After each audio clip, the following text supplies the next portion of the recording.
ইন্না আকরামাকুম ইনদাল্লাহি আতকাকুম, তোমাদের মধ্যে সবচেয়ে সম্মানিত, সবচেয়ে দামি আল্লাহ তাআলার কাছে ওই ব্যক্তি যার মধ্যে তাকওয়া আছে। দিল থেকে বলেন, কি আছে? তাকওয়া আছে। আর এই তাকওয়া অর্জন করার জন্যই আল্লাহ তাআলা আমাদেরকে দিয়েছেন মাহে রমজান, ঠিক কিনা? কিন্তু এখন কথা হলো, এই তাকওয়া আমাদের অর্জন হচ্ছে না। ইফতারির সময় ভালো ভালো খাবার ঠিকই হচ্ছে, সাহারির সময় খাবার ঠিকই হচ্ছে, প্রথম রাতে যেই তরকারি খায় শেষ রাতে ওটা খায় না। এটা প্রথম রাতের জন্য আর এটা শেষ রাতের জন্য, কোনটার থেকে কোনটা ভালো? এক পদ দিয়ে কি আর খাওয়া যায়? সাথে ডাল থাকতে হবে, সাথে একটা ভাজি থাকতে হবে, সাথে একটা চাটনি থাকতে হবে। ইফতারিতে কি শুধু বুট আর মুড়ি হইলে চলে? পেঁয়াজু হইতে হবে, চপ হইতে হবে, হ্যাঁ, রকমারি বিভিন্ন প্রকারের খাবার থাকতে, আপেল থাকতে হবে, মালতা থাকতে হবে, আনার থাকতে হবে, খেজুর কোন রকম থাকলে হবে না, বড়টা থাকতে হবে, দামিটা থাকতে হবে। ইফতারি খুব ভালো হচ্ছে। ভাই ইফতারিটা কেমন হলো? তো মাশাআল্লাহ অনেক ভালো ইফতারি হচ্ছে। কিন্তু কেউ জিজ্ঞাসা করে না, রোজা 8টা চলে গেল, রোজা 9টা চলে গেল, তারাবি 9টা চলে গেল। ভাই 8টা তারাবি পড়ার দ্বারা তোমার দিলের কতটুকু পরিবর্তন হয়েছে? 8টা রোজা রাখার দ্বারা তোমার দিল কতটুকু ইতমিনান হয়েছে? এটা কি আমরা জিজ্ঞাসা করি পরস্পরে? রোজা আসছে তো দাড়ি উঠে গেছে, রোজা শেষ হয়েছে তো দাড়ি পড়ে যাইতেছে, রোজা আসছে তো একটা পাঞ্জাবি গায়ে উঠে গেছে, রোজা যাচ্ছে তো পাঞ্জাবি পড়ে যাচ্ছে, রোজা আসছে তো টুপি উঠে যাচ্ছে, রোজা চলে যাচ্ছে তো টুপি পড়ে যাচ্ছে। ঠিক না ভাই? ঠিক। এটার নাম কি তাকওয়া? তাহলে এটা তো ফর্মালিটি। আমরা কি করছি ভাই? ফর্মালিটি করছি। মাঝে মাঝে কিছু চাকরি বাকরির ক্ষেত্রে ফর্মালিটি করে, মানে আসল গতিতে আসে না, কোনো রকম একটা ফর্মালিটি করে আনতে হবে। শুধু চাকরি বাকরিতে না, বিভিন্ন কাজকর্মেও ফর্মালিটি মেনটেন করতে হয়। ফর্মালিটি মেনটেন হচ্ছে আমাদের। ইফতারি ফর্মালিটি, সাহারি ফর্মালিটি হচ্ছে, আমাদের নামাজের আসা যাওয়া ফর্মালিটি হচ্ছে। ইসলামের সমস্ত বিধান, কোন বিধানই আনুষ্ঠানিকতা নয়। ইসলামের যত বিধান আছে সবগুলো ইবাদা। সবগুলো কি? আনুষ্ঠানিকতা নয়। আমরা অনেক সময় বুঝি ইসলামের আনুষ্ঠানিক দিন কোনগুলো। ইসলামের আনুষ্ঠানিকতার আলাদা কোনো দিন নাই। ইসলামে কোনো আনুষ্ঠানিকতা নাই, ইসলামে ইবাদত আছে। বলি ইসলামে কি আছে? ঈদ উল ফিতর আমরা আনুষ্ঠানিকতা মনে করি না, ঈদ উল ফিতর এটা ইবাদত। ঈদ উল আজহা আনুষ্ঠানিকতা নয়, ইবাদত। এটা আনুষ্ঠানিকতা নয়। আপনার ঘরে আনুষ্ঠানিকতা করবেন, করেন, এটা আলাদা। কিন্তু ইসলামের বাহিরে আনুষ্ঠানিকতা আছে, ইসলামের ভিতরে কোনো আনুষ্ঠানিকতা নাই। ইসলামে যা হবে সব কি হবে? ইবাদত হবে। হয়তো কথাটা অনেকের কাছে বিভিন্নভাবে আপনি ব্যাখ্যা করতে পারেন, কিন্তু এটাই স্বতঃসিদ্ধ কথা, ইসলামে কোনো আনুষ্ঠানিকতা কি আছে? ঈদ উল ফিতর কি? ঈদ উল আজহা, লাইলাতুল কদর, লাইলাতুল বারাত, এগুলো সব ইবাদত, একটাও আনুষ্ঠানিকতা। আমরা অনেক সময় বলি দোয়ার অনুষ্ঠান আনুষ্ঠানিকতা না, সেটাও ইবাদত। আর দোয়া হুয়াল ইবাদত, দোয়াই ইবাদত, এটা আলাদা এক পার্সন ইবাদত। রোজা রাখা কি? ইবাদত। ভাই রোজা রাখা কি? সাহারি করা কি? ইফতার করা কি? ইবাদত। তিনটি গুণ যার মাঝে থাকবে তার মাঝে তাকওয়া আছে। কয়টি গুণ? নম্বর 1, আইয়ুতাআ ফালা ইয়াসা, যার মাঝে আল্লাহ রাব্বুল আলামিন, আল্লাহর রাসূলের ইতাআত, অনুসরণ, অনুকরণ আছে। নাফরমানি নাই, তার মাঝে তাকওয়া আছে। এক নম্বর, এটা এক নম্বর।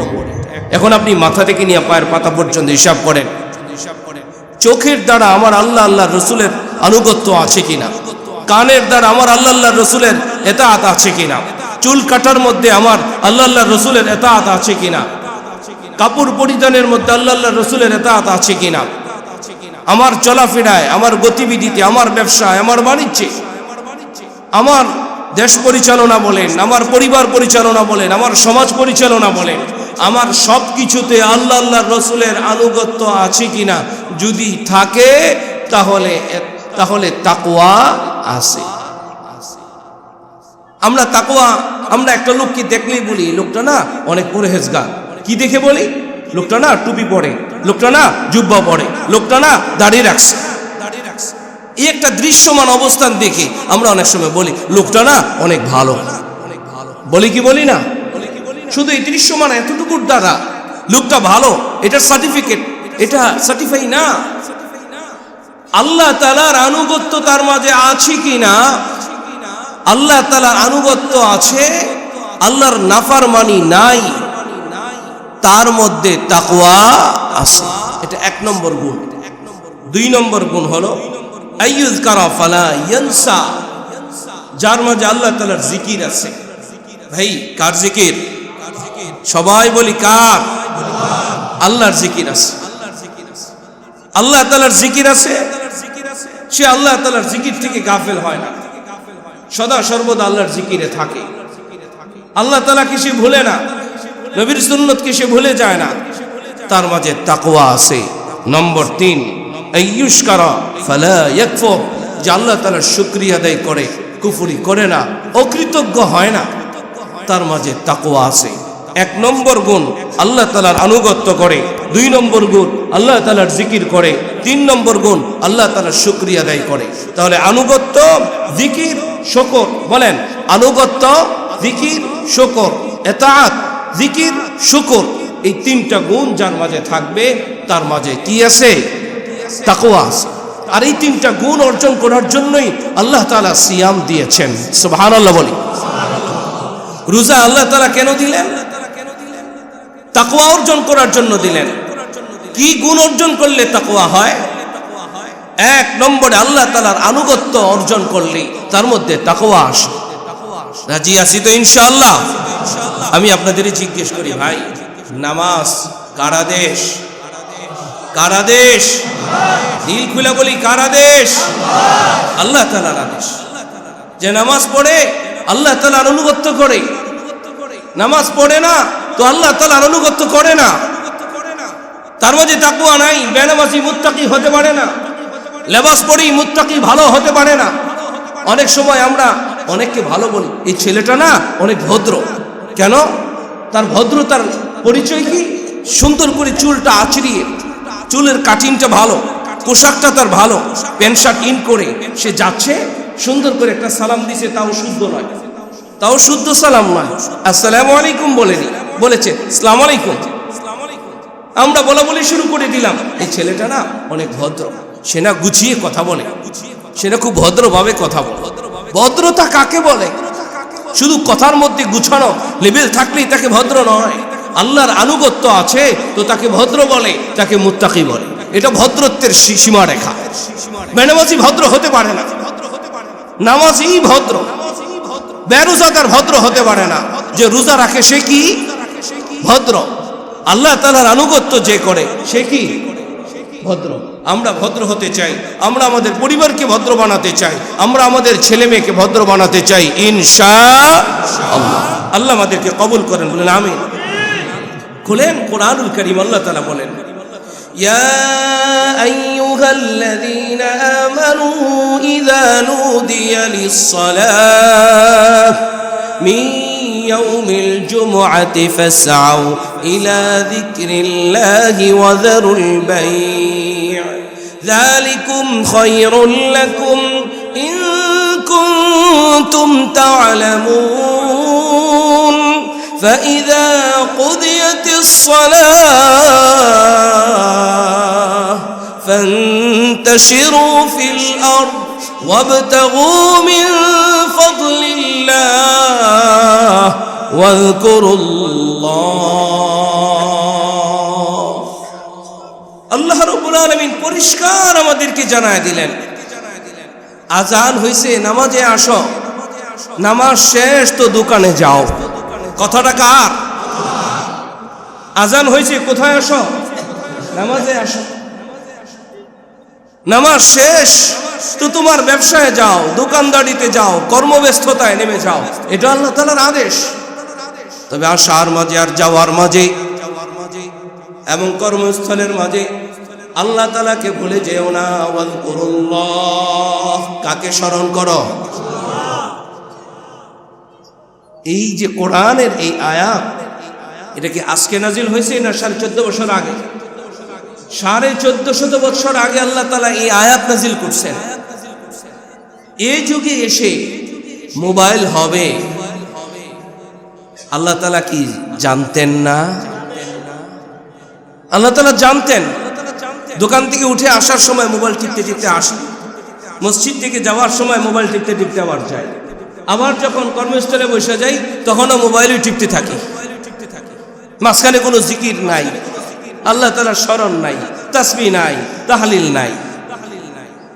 তা আল্লাহ তাআলা জানতেন যে এই যুগে এসে মোবাইল হবে, এই যুগে এসে অ্যান্ড্রয়েড সেট হবে, হাতে হাতে থাকবে। তারপরও আল্লাহ তাআলা এই আয়াত দিয়েছেন। আল্লাহ রাব্বুল আলামিনের কোরআনুল কারীমের এক একটা আয়াত, এক একটা শব্দ কিয়ামত পর্যন্ত সচল। কতদিন পর্যন্ত সচল?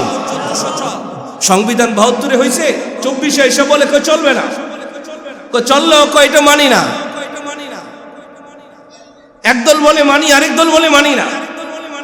কিন্তু আল্লাহ তাআলার কোরআনের এই বিধানকে কিয়ামত পর্যন্ত এক রকম ভাবে সচল, মানি না বলে কোনো শব্দ নাই। সেই 1450 বছর আগে আল্লাহ তাআলা কোরআন দিয়েছেন। আজান হয়েছে, নামাজে আসো, নামাজ শেষ তো কর্মস্থলে চলে যাও। আসা যাওয়ার মাঝে, কর্মস্থলের মাঝে আল্লাহ তাআলার তাসবিহ পড়তে থাকো। সুবহানাল্লাহ ওয়ালহামদুলিল্লাহ লা ইলাহা ইল্লাল্লাহ লা ইলাহা ইল্লাল্লাহ লা ইলাহা ইল্লাল্লাহ। তাহলে আমরা মোবাইল বেশি টিপবো না জিকির বেশি করব? ইনশাআল্লাহ। তাহলে তাকওয়া কাকে বলে? যে আল্লাহ তাআলার জিকির করে আল্লাহ তাআলাকে ভুলে যায় না। এই গুণ যার মাঝে আছে তার মাঝে তাকওয়া আছে। যে বেশি বেশি মোবাইল থেকে, বেশি বেশি মোবাইল থেকে, তার মাঝে কি তাকওয়া? এটা বলা হয়েছে। আবার অনেকে বলবে তোরা তো মোবাইলে ওয়াজ দেখি, বলবে মোবাইলে আমি তো জিকির দেখি, মোবাইলে আমি তো বিভিন্ন শিখার মতো বিষয়গুলো দেখি। সারাক্ষণই দেখতে হবে? সারাক্ষণই সব আসে? মোবাইলে সব ভালো আসে না মাঝে মাঝে খারাপও আসে? হ্যাঁ, নেটে ঢুকলে সবগুলো কি ভালোই আসে না মাঝে মাঝে মন্দও আসে? তাহলে বিরত থাকলে এটা ভালো না? আল্লাহ তাআলা আমাদেরকে তৌফিক দান করেন। এই তাকওয়া, এই রোজার মাধ্যমে এই তাকওয়া অর্জন করার তৌফিক দান করেন। 3 নম্বরে, যে ব্যক্তি আল্লাহ তাআলার শুকর আদায় করে, আল্লাহর সাথে অকৃতজ্ঞতা করে না। আমি আপনাদের জিজ্ঞেস করি, এই চোখ কান দিল দেনেওয়ালা কে? আল্লাহ তাআলা বলেন, আলাম নাজআল লাহু আইনাইন, এই গোলাম আমি কি তোমারে চোখ দেই নাই? ওয়ালিসানান, আমি কি তোমারে জিহ্বা দেই নাই? ওয়াশাফাতাইন, আমি কি তোমারে 2টা ঠোঁট দেই নাই? দেনেওয়ালা কে? আল্লাহ বলেন, ওয়াল্লাহু আখরাজাকুম মিন বুতুনি উম্মাহাতিকুম লা তা'লামুনা শাইআ ওয়া জা'আলা লাকুমুস সামআ ওয়াল আবসারা ওয়াল আফইদা। আল্লাহ বলেন তোমার কোনো অস্তিত্ব ছিল না, আমি আল্লাহ তাআলা, আমি আল্লাহ রাব্বুল আলামিন তোমাকে চোখ দিয়েছি, আমি আল্লাহ তাআলা তোমাকে কান দিয়েছি, আমি আল্লাহ তাআলা তোমাকে অন্তঃকরণ দিল দিয়েছি। কোরআনুল কারীমে 29 নম্বর পারায় আল্লাহ রাব্বুল আলামিন নবীকে ডাক দিয়ে বলেন, কুল, হে নবী আপনি বলে দিন, হুয়াল্লাযী, তিনি যিনি আনশাআকুম, বানিয়েছেন, সৃষ্টি করেছেন, ওয়া জা'আলা লাকুমুস সামআ, তোমাদের চোখ, ওয়াল আবসারা, তোমাদের কান। তোমাদের চোখ কান যিনি বানিয়েছেন তিনি কে? ওয়াল আফইদা, যিনি তোমাদের দিল অন্তঃকরণ বানিয়েছেন তিনি কে? আল্লাহ রাব্বুল আলামিন এই তিনটা অঙ্গের কথা বইলা এরপরে বলতেছেন কালিলাম মা তাশকুরুন। তিনটা অঙ্গের কথা বললেন, চোখ কান দিল। বলেন চোখ কান, তিনটা অঙ্গের কথা বললেন। বলার পরে বললেন কলিলাম মা তাশকুরুন, অল্প কিছু মানুষ চোখ দিয়া, কান দিয়া, দিল দিয়া শুকরিয়া আদায় করবে, বেশি মানুষ করবে না। অল্প মানুষ, বেশি মানুষ না অল্প মানুষ? যে চোখ দিয়া চোখের কাজ করে, যে কান দিয়া কানের কাজ করে, দিল দিয়া দিলের কাজ করে, এরা চোখ কান দিলের শুকরিয়া আদায় করে। চোখ আল্লাহ কেন দিলেন? আল্লাহ বলেন ওয়ালাকাদ যারানা লিজাহান্নামা কাসীরাম মিনাল জিন্নি ওয়াল ইনসি লাহুম কুলুবুন লা ইয়াফকাহুনা বিহা।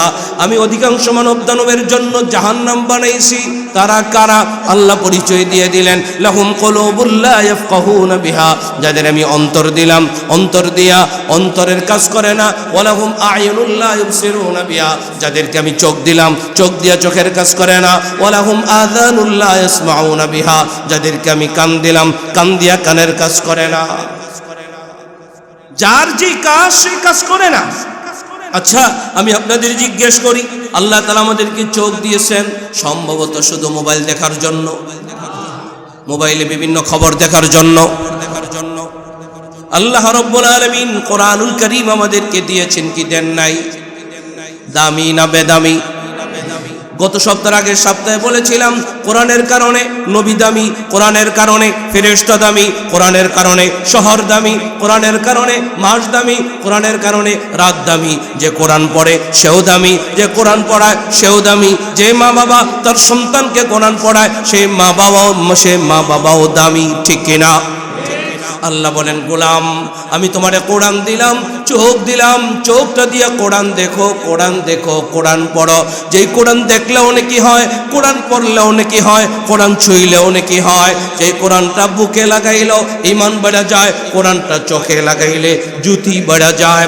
মোবাইল ধরার সময় আছে, মোবাইল পকেটে রাখার সময় আছে, মোবাইল হেফাজত করার সুযোগ আছে, কিন্তু কোরআন হেফাজত করার সুযোগ নাই, কোরআন পড়ার সময় নাই, কোরআন দেখার সময় নাই, ঠিক কিনা?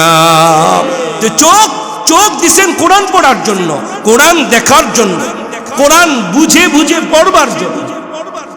ওর কোরআন নাজিলের মাস যাচ্ছে, কিন্তু এক খতম কোরআন তেলাওয়াত আমাদের দ্বারা হচ্ছে না। দরকার আছে না নাই? কারণ কোরআন পড়লে ঈমান বেড়ে যায়। আল্লাহ বলেন ওয়া ইযা তুলিয়াত আলাইহিম আয়াতুহু যাদাতহুম ঈমানা। আল্লাহ রাব্বুল আলামিন বলেন এই কোরআন তেলাওয়াত করলে ঈমান বেড়ে যায়, ঈমান বেড়ে যায়। অথচ কোরআন নাজিলের মাস যাচ্ছে, কোরআন ধরার সুযোগ হচ্ছে না। আর ধরলেও অনেকে আছে পারি না। কেন ধরেন না? কয় পারি না। কেন পারেন না? পারতে হবে। আপনি সব পেরেছেন, কোরআন কেন আপনি পারবেন না? পারতে হবে আপনাকে। বাড়ি বানাতে পেরেছেন, তাহলে কোরআন কেন পারেন না? সংসার পরিচালনা করতে পারেন, কোরআন কেন পারেন না? অফিস পরিচালনা করতে পারেন, কোরআন কেন পারেন না? পারতে হবে আপনাকে যদি আপনি ভদ্র হতে চান। ভদ্রত্বের একটা অন্যতম মাধ্যম হলো কোরআন, ঠিক কিনা বলেন? কারণ কোরআন তেলাওয়াত করা এটা জিকিরের আওতায়। আল্লাহ রাব্বুল আলামিন বলেন ইন্না নাহনু নাযালনা যিকরা ওয়া ইন্না লাহু লাহাফিযুন। আল্লাহ বলেন এই কোরআন এখানে কোরআন শব্দ নেই, এখানে আছে জিকির। আমি জিকির নাজিল করেছি। বলেন কি নাজিল করেছেন? জিকির। আল্লাহ তাআলা কি নাজিল করেছেন? জিকির বা মানা আল কোরআন। কোরআনুল কারীমের অনেকগুলো অর্থ। কোরআনের নাম অনেকগুলো। আলিফ খান কিতাবের মধ্যে 55টা লিখছেন। উলুমুল কোরআনের মধ্যে 5টা নাম বিশেষভাবে উল্লেখ করছেন। এই 5টার মধ্যে একটা হলো আজ জিকির। এর একটা নাম কি বলেন? কোরআনুল কারীমের একটা নাম হলো জিকির। আল্লাহ বলেন আমি জিকির নাজিল করেছি, আর এই জিকির আমি হেফাজত করব। জিকির বা মানা কোরআন। বলেন জিকিরের অর্থ কোরআন। জিকিরের অর্থ কোরআন। যারা কোরআন পড়ে জিকির করে, যারা কোরআন পড়ে কার সাথে কথা বলে? বলেন না কার সাথে? কারা কারা রাজি আছি? ইনশাআল্লাহ, ইনশাআল্লাহ আল্লাহ তাআলা কবুল করেন, বলেন আমিন। তাহলে জিকির করার দরকার আছে না নাই? কোরআন পড়ার দরকার আছে না নাই? তাহলে চোখ দিলেন আল্লাহ তাআলা, এই চোখ দিয়ে কোরআন দেখো। কান দিলেন আল্লাহ তাআলা, কোরআন শোনো। চোখ দিলেন কোরআন দেখো, কান দিলেন কোরআন শোনো। চোখ দিলেন আল্লাহ ভালো বিষয় দেখার জন্য, মা বাবা দেখার জন্য, স্ত্রী দেখার জন্য, সন্তান দেখার জন্য। কিন্তু মা বাবা দেখে না, ছেলে মেয়ে দেখে না, পর নারী দেখার জুড়ি থাকে না। চোখ দিয়া মা দেখলে নেকি হয়, শুধু নেকি হয় না, গুনাহ মাফ হয়ে যায়। মা বাবার চেহারার দিকে তাকাইলে কি মাফ হয়? গুনাহ মাফ হয়ে যায়। স্ত্রীর চেহারার দিকে তাকাইলে সৎকার নেকি হয়ে যায়। ছেলে মেয়ের চেহারার দিকে তাকাইলে সৎকার নেকি হয়ে যায়। কিন্তু এদিকে দেখার সময় নেই, ভিন্ন দিকে দেখার কোনো জুড়ি। আল্লাহ বলে আমি কি তোমার চোখ দেই নাই? কেন দিলাম? চোখ দিয়া যা দেখার জন্য দিলাম তা দেখো, কান দিলাম যা শুনবার জন্যে তা শোনো। দেখেন না, তারাবি নামাজে কোরআন তেলাওয়াত হয়, মসজিদে মুসল্লি অর্ধেক থাকে না, কোথায় যায়? কিন্তু মার্কেটে যান, হাঁটা যায় না। তাদের কি তারাবি নাই? তারা কি মুসলমান না? তারা কি ভদ্র হওয়ার জন্য তাদের জন্য কি এই তারাবি, এই রমজান, এই সাহারি, ইফতার আসে নাই? বলেন কে দিয়েছেন এই রমজান? কে দিয়েছেন? যারা বাইরে থাকে তারা কি আমাদের দেশের নয়? তারা কি আমাদের গ্রামের নয়? তারা কি আমাদের ভাই বোন নয়? তারা কি এই যে এখানে আজকে যারা জুমায় হাজির হয়েছে, কারো না কারো বোন, কারো না কারো মা, কারো না কারো মেয়ে, কারো না কারো নাতিন, কারো না কারো নাতি, বাহিরের কেউ না। আমরা অনেক সময় বলে ফেলি, মসজিদ দিয়ে বের হচ্ছি, যখন আমরা নারীদেরকে দেখি, নারীদেরকে দেখার সাথে সাথে আমরা একটা শব্দ বলে ফেলি, নারীরা শেষ করে ফেলি, নারীরা শেষ করে ফেলি। এই কথাটা বলি আমরা, দুনিয়াটা শেষ করে। আর এই নারী কে? এই নারী তোমার স্ত্রী, এই নারীকে তোমার মা, এই নারীকে তোমার বোন, এই নারীকে তোমার নাতি, তোমার কেউ না কেউ। যে স্ত্রী বেপরদায় চলে, স্বামী যদি তার স্ত্রীকে পর্দায় না রাখে, প্রথমত নারী যদি বেপরদায় চলে সে নারী দায়ুস। নারী যদি বেপরদায় চলে সেই নারী কি? দায়ুস। এই একটা নারী হিসাব করে দেখেন, চারজন পুরুষের সাথে মিলে যায়। প্রথমত যে বাবা তার মেয়েকে পর্দায় রাখে না, শুধু মেয়ে দায়ুস নয়, তার বাবাও দায়ুস। দ্বিতীয়ত যে নারী পর্দা করে না সে শুধু দায়ুস না, যে স্বামী তাকে তার স্ত্রীকে পর্দায় রাখে না তার স্বামীও দায়ুস। তৃতীয়ত যে ভাই তার বোনকে পর্দায় রাখে না, শুধু একটা নারী দায়ুস নয়, তার ভাইও দায়ুস। যে সন্তান তার মাকে পর্দায় রাখে না সে সন্তানও দায়ুস। তাহলে শুধু নারীদেরকে কেন আমরা দোষ দেব? এখানে তো আমাদের কাঁধে আসে না নাই? আমাদের কাঁধে আসে না নাই? আল্লাহ তাআলা আমাদেরকে এবং আমাদের পরিবারকে ভালো হওয়ার তৌফিক দান করেন। ভালো হওয়ার জন্য একটা সুযোগ দিয়েছেন, অফারের মাস দিয়েছেন। সবসময় অফার থাকে না, সবসময় অফার থাকে? রমজান মাস আসছে, একটা আনন্দ, ইবাদতের একটা রব একটা রব ঘরের মধ্যে ইবাদতের একটা রব শুরু হয়ে গেছে।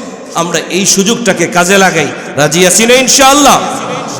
তাহলে ভদ্র হওয়ার জন্য, মুত্তাকি হওয়ার জন্য কমসে কম 3টা গুণ লাগে। 1 আল্লাহর অনুসরণ অনুকরণ, 2 আল্লাহর জিকির, নম্বর 3 আল্লাহ তাআলার শুকরিয়া। এই 3টা গুণ যদি আমরা অর্জন করতে পারি, লাআল্লাকুম তাত্তাকুন। ওই যে আয়াত আমি আপনাদের সামনে তেলাওয়াত করলাম, আযান হয়েছে তো নামাজে আসো, নামাজ শেষ তো আবার কর্মব্যস্ততায় চলে যাও। মাঝপথে ওয়াজকুরুল্লাহ, যদি আল্লাহ তাআলার জিকির করো, আল্লাহ তাআলার স্মরণ করো, আল্লাহ রাব্বুল আলামিন বলেন লাআল্লাকুম তুফলিহুন, সে সফল। সে কি? কার কথা? আল্লাহ তাআলা। তাহলে আমরা যদি তাকওয়া অর্জন করতে চাই, আল্লাহ রাব্বুল আলামিন বলেন ওয়ালাউ আন্না আহলাল কুরা আমানু, ওয়ালাউ আন্না আহলাল কুরা আমানু ওয়াত্তাকাউ লাফাতাহনা আলাইহিম বারাকাতিম মিনাস সামা। কোন গ্রামের, কোন অঞ্চলের, কোন এলাকার কোন মানুষ যদি ঈমান আনে আর তাকওয়া অর্জন করে, কি অর্জন করে? ভাই সবাই শব্দটা বলি, কি কি? তাকওয়া অর্জন করার মাধ্যম রোজা। বলেন তাকওয়া অর্জন করার মাধ্যম।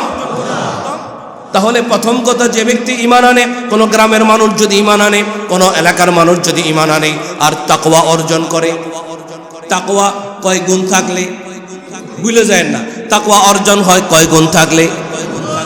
এক, আল্লাহর রাসূলের অনুসরণ। নম্বর 2, আল্লাহর জিকির। নম্বর 3, আল্লাহ তাআলার শুকরিয়া। মন থাকবে? তাহলে যে ব্যক্তি ঈমান এনেছে আর তাকওয়া অর্জন করেছে, আল্লাহ রাব্বুল আলামিন বলেন ওয়ালাউ ফাতাহনা আলাইহিম বারাকাতিম মিনাস সামাই ওয়াল আরদ। ওই জনপদের জন্য, ওই গ্রামের জন্য, ওই দেশের জন্য আমি আসমানের বরকতের দরজাগুলো খুলে দিই। কয় শুধু আসমানের বরকতের দরজা না, ওই জমিনের বরকতের দরজাও খুলে দেই, ফসল বেশি বেশি দিয়া দেই, সুবহানাল্লাহ, ব্যবসা বাণিজ্য বরকত দিয়া দেই। কিন্তু এখন খালি শোনা যায় রাষ্ট্রের মধ্যে রাষ্ট্রের অবস্থা ভালো না, শোনা যায় যে নাই, রিজার্ভ নাই, শোনা যায় এটা নাই সেটা নাই। কি হয়েছে? সিন্ডিকেট হয়েছে, দাম বেড়ে গেছে, তার মানে বরকত শূন্য। কি শূন্য? কেন বরকত শূন্য? তাকওয়া নাই। বলেন কেন বরকত শূন্য? বলেন কি নাই? এই আওয়াজ দিয়া বলেন কি নাই? তাকওয়া নাই। তাহলে এই তাকওয়া ইমামের দরকার, এই তাকওয়া মুয়াজ্জিনের দরকার, এই তাকওয়া খাদেমের দরকার, এই তাকওয়া মুসল্লির দরকার, এই তাকওয়া এসির এই তাকওয়া ডিসি সাহেবের দরকার, এসপি সাহেবের দরকার, এমপির দরকার, মন্ত্রীর দরকার, সবার দরকার। সবাই যদি তাকওয়া অর্জন করতে পারি, আসমানের বরকতের দরজা খুলে দিবেন কে?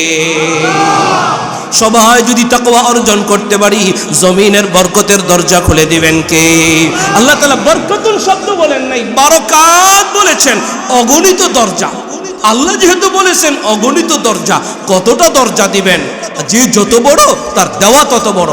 একজন মেম্বার যদি বলে আমি তোমাকে দিব, কতটুকুন দিবে? তার বাজেট যতটুকুন। যে চেয়ারম্যান কতটুকুন দিবে? বাজেট যতটুকুন। এমপি বাজেট যতটুকুন। বলে এমপির চাইতে মন্ত্রীর বাজেট বড়, মন্ত্রীর চাইতে প্রধানমন্ত্রীর বাজেট বড়। ঠিক কিনা বলেন? যে যত বড় তার বাজেট তত বড়। দিল থেকে জবান খুলে বলেন সব চাইতে বড় কে? তো তিনি বলেছেন বারাকাত, অগণিত বরকত, অগণিত বরকত দেনেওয়ালা কে? আল্লাহ তাআলা আমাদেরকে তাকওয়া অর্জন করার তৌফিক দান করেন। সাদা সিধা ভাবে তাকওয়া, এই 3টা গুণ বললাম ভালো করে অর্থস্থ করার জন্য। সাদা সিধা ভাবে যদি বলি তাকওয়া কাকে বলে? সাদা সিধা ভাবে যদি বলি গুনাহ ছাড়া আমল করা। বলেন 1 নম্বর গুনাহ ছেড়ে দেওয়া, 2 নম্বর আমল করা।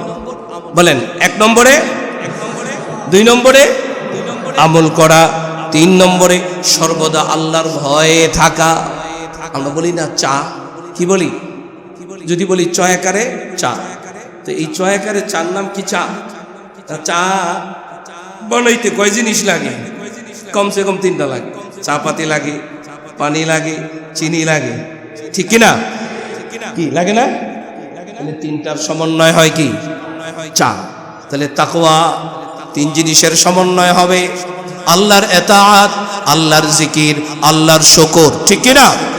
একদিকে। অপর দিক থেকে যদি বলি, আরো 3টা দিক বলি। গুনাহ ছেড়ে দেওয়ার নাম তাকওয়া, আমল করার নাম তাকওয়া, আল্লাহকে ভয় করার নাম তাকওয়া। এই তাকওয়া অর্জন করার পরে আমরা যত ইবাদত করব, প্রত্যেকটা ইবাদতের মধ্যে 3টা জিনিস রাখবো। কয়টা জিনিস? নামাজ পড়বো তো আল্লাহর রহমতের আশায় পড়বো। বলেন নামাজ কার রহমতের আশায়? নম্বর 2, আল্লাহর আযাবের ভয়ে। নামাজ না পড়লে আযাব আছে না নাই? আল্লাহর জাহান্নামের আযাবের ভয়ে ভয়ে আমরা নামাজ পড়বো। নম্বর 3, আল্লাহর ভালোবাসায় পড়বো। আমি আল্লাহর ইবাদত করতেছি, আল্লাহ আমাকে ভালোবাসেন, আল্লাহ আমিও আপনাকে ভালোবাসি, ঠিক কিনা বলেন? কারণ আল্লাহ রাব্বুল আলামিন বলেন আল্লাহু ওয়ালিয়ুল্লাযীনা আমানু, প্রত্যেকটা মুমিন বান্দা বান্দির একমাত্র আসল বন্ধু কে? তাহলে যে বন্ধু বন্ধুরে ভালোবাসবে, এটাই তো স্বাভাবিক।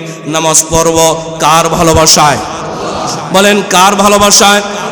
রোজা রাখবো কার ভালোবাসায়? তারাবি পড়বো কার ভালোবাসায়? সাহারি করব কার ভালোবাসায়? মনে থাকবো তো ইনশাআল্লাহ। হয় শুধু এতটুকু না, আমরা যত ইবাদত আছে ইবাদতগুলো করব আল্লাহর জাহান্নামের আযাবের ভয়ে ভয়ে। আমরা যত ইবাদত আছে সমস্ত ইবাদতগুলো করব আল্লাহর রহমতের আশায়, জান্নাতের আশায়। এই তিনটা যখন সমন্বয় হবে তার নাম হবে ইবাদত। তার নাম কি হবে? ইবাদত। যদি বলি খালি জাহান্নাম থেকে বাঁচার জন্যই নামাজ পড়ি, জাহান্নাম থেকে বাঁচার জন্যই নামাজ পড়ি, তাহলে আল্লাহকে মানি নাই, আল্লাহর জাহান্নামরে মানি, আল্লাহরে মানি নাই, আল্লাহর জাহান্নামরে ভয় করতেছি না। শুধু আমি আল্লাহর জাহান্নামের আযাবের ভয়ে নামাজ পড়ি এমনটা না, আল্লাহর রহমতের আশায়, জান্নাতের আশায়ও পড়ি, ঠিক কি না? শুধু জান্নাতের আশায় নামাজ পড়ি, জাহান্নামের ভয়ে নামাজ পড়ি না। আমি আল্লাহকে বড় ভালোবাসি, তিনি না আমারে চোখ দিছেন, তিনি না আমারে কান দিছেন, তিনি না আমারে জবান দিছেন, তিনি না আমার চলার শক্তি দিছেন, বলার শক্তি দিছেন, সামাজিক শক্তি দিছেন, সামাজিক সম্মান দিছেন, ঠিক কিনা বলেন? সব কিছু দিছেন কে? তিনি না বলেন মহুয়াল গফুর আল ওয়াদুদ, তিনি না বড় প্রেমময়, তিনি না আমারে ভালোবাসেন। তা সুতরাং আমিও আল্লাহকে ভালোবাসি, আল্লাহর ভালোবাসায় আল্লাহর সামনে হাত উঠাইলাম, আল্লাহর ভালোবাসায় আল্লাহর সামনে মাথা ঝুঁকায় দিলাম, আল্লাহর সামনে আমি আমার কপালটাকে মাটিতে লাগায় দিলাম। কার ভালোবাসায়? তার নাম ইবাদত, তার নাম ইবাদত। তার নাম কি হবে? ইবাদত হবে। যদি আমরা আল্লাহর ভালোবাসায় নামাজ পড়ি এর নাম হবে আওবা, আর আমরা যদি আল্লাহর রহমতের আশায় নামাজ পড়ি তার নাম হবে ইনাবা। আমরা যদি আল্লাহর আযাবের ভয়ে ভয়ে নামাজ পড়ি এর নাম হবে তাওবা।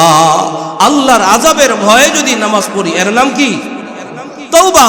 আর যদি আল্লাহর রহমতের আশায় নামাজ পড়ি, আল্লাহ তাআলা কোরআনুল কারীমে বলেন ওয়া আনিবু ইলা রাব্বিকুম ওয়া আসলিমু লাহু মিন ক্বাবলি আই ইয়াতিয়াকুমুল আযাব। এই আয়াতের মধ্যে দুইটা কথা চলে আসছে, একটা আযাবের ভয়ে আর একটা হলো আল্লাহর রহমতের আশায়, আল্লাহর কাছে নিজেকে সমর্পণ করে দেওয়া। রাজি আছি তো ইনশাআল্লাহ? আল্লাহ তাআলা আমাদেরকে রমজানুল মুবারকের মাধ্যমে তাকওয়া অর্জন করার তৌফিক দান করেন, দুনিয়া এবং আখিরাতের কল্যাণ দান করেন। সকলে বলুন আমিন। সম্মানিত মুসল্লিয়ানে কেরাম, গত সপ্তাহে যাকাতের ব্যাপারে আলোচনা করেছিলাম। জাস্ট শুধু একেবারে বাছা বাছা দুই তিনটা কথা বলতেছি। যাকাত আদায় করা ফরজ, যাকাত হিসেব করা ফরজ, যাকাতের তারিখ নির্ধারণ করা ফরজ। তিনটা বিষয়, যাকাত দেওয়া ফরজ, যাকাতের হিসেব করা ফরজ, যাকাতের তারিখ নির্ধারণ করা ফরজ। অনেকে ভুলে যাকাতের তারিখ নির্ধারণ করেন না, ফলে যাকাতের তারিখ নির্ধারণ না হওয়ার কারণে এই বছর যাকাত দিয়েছে রমজান মাসের 1 তারিখে, পহেলা রমজানে। এর পরের বছর আপনি যাকাত দিচ্ছেন রমজান মাসের 15 রোজাতে, তাহলে 1 তারিখ থেকে 15, এই 15 দিনের যাকাত আপনার রয়ে যাচ্ছে আল্লাহর আদালতে। এই 15 দিনের যাকাতের হিসাব কিন্তু আমাকে আপনাকে কিয়ামতের ময়দানে দিতে হবে। রয়ে যায় কি যায় না? এজন্য যাকাত দিতে হবে চন্দ্র মাসের হিসাবে। কি মাসের হিসাবে? ওই জানুয়ারি ফেব্রুয়ারি মাসের, ইংরেজি মাসের হিসাবে যাকাত দিলে যাকাত কিন্তু আদায় হবে না, রয়ে যাবে, কিছুটা রয়ে যাবে। এই জন্য আমরা যাকাত দিব কোন মাসের হিসাবে? চন্দ্র মাসের হিসাবে। যাকাতের জন্য নিয়ত করা জরুরি। অনেক সময় একজন গরিবকে এমনিতেই দিছে, এমনিতেই দিয়ে দিছে, পরবর্তীতে হিসাব করছে, হিসাব করার পরে ওই টাকাটাও যাকাতের মধ্যে ধরে নেয়। দেওয়ার সময় এমনিতেই দিছে কিন্তু পরবর্তীতে যাকাতের মধ্যে ধরে নিল, এটা কিন্তু হবে না। দেওয়ার সময় নিয়ত করে ফেলতে হবে। আপনি না বলেন একজন আত্মীয়কে দিবেন, যাকাতের টাকা বললে সে নিবে না। আপনি এমনিতেই দেন কিন্তু মনে মনে নিয়ত থাকবে কি দিলাম? যাকাত দিলাম। এই জন্য যাকাতের জন্য নিয়ত জরুরি। নম্বর 3, অন্যের যাকাত দেওয়ার ক্ষেত্রে অনুমতি নিতে হবে। আপনি আপনার বাবার যাকাত দিয়ে দিবেন, বাবার কাছ থেকে অনুমতি নিতে হবে। বাবা তার সন্তানের যাকাত দিয়ে দিবে, এই জন্য সন্তানের অনুমতি থাকতে হবে। স্বামী তার স্ত্রীর যাকাত দিবে অনুমতি সাপেক্ষে, স্ত্রী তার স্বামীর যাকাত আদায় করে দিবে অনুমতি সাপেক্ষে। মনে থাকবে তো ইনশাআল্লাহ? একজনের যাকাত অনুমতি ছাড়াই দিয়ে দিয়েছে, এতে করে তার যাকাত, যার যাকাত দিয়ে দিয়েছে তার যাকাত কিন্তু আদায় হবে না। কথাটা মনে রাখতে হবে, তারও যাকাত আদায় করতে হবে। এই বিষয়গুলো খেয়াল রেখে আমরা যাকাতের ক্ষেত্রে সর্বোচ্চ সাবধানতা অবলম্বন করব। যাকাত দেওয়ার ক্ষেত্রে সবচেয়ে প্রণিধানযোগ্য, সবচেয়ে হকদার নিজের কাছের গরিব, নামাজি, তাকওয়াবান, পরহেজগার, তারাই হলো আপনার নিকটাত্মীয়। কিন্তু খেয়াল রাখতে হবে আমাদের দেশের লিল্লা ফান্ড মাদ্রাসাগুলো রয়েছে, আপনাদের একজন ইমাম দরকার, একজন ইমাম দরকার, সেখানেও মাদ্রাসা থেকে আসতে হয়। একজন মুয়াজ্জিন দরকার, মাদ্রাসা থেকে লাগে। একজন খাদেম দরকার, মাদ্রাসা থেকে লাগে। কারি সাহেব দরকার, বাচ্চাদেরকে কোরআন শরীফ পড়াবে, সেই মাদ্রাসা লাগে। লাগে কি লাগে না? হয় আপনি আপনার সন্তানকে মাদ্রাসায় পড়ে আলেম, হাফেজ, কারি, মুফতি বানাবেন, না হয় যারা হাফেজ, আলেম হওয়ার জন্য যে সমস্ত ভাইয়েরা অসহায়, দুর্বল, তারা তাদের সন্তানদেরকে মাদ্রাসায় দিচ্ছে, তাদেরকে সহযোগিতা করবেন ইনশাআল্লাহ। আপনাদের এই মুন্সিগঞ্জ শহর মার্কাজ মাদ্রাসা, এটা আপনাদের এখানে লিল্লাহ ফান্ড আছে, আপনারা লিল্লাহ ফান্ডে শরীক থাকবেন। আল্লাহ তাআলা আমাদের সকলকে আমল করার তৌফিক দান করেন। আমিন ওয়া আখিরু দাওয়ানা আলহামদুলিল্লাহি রাব্বিল আলামিন।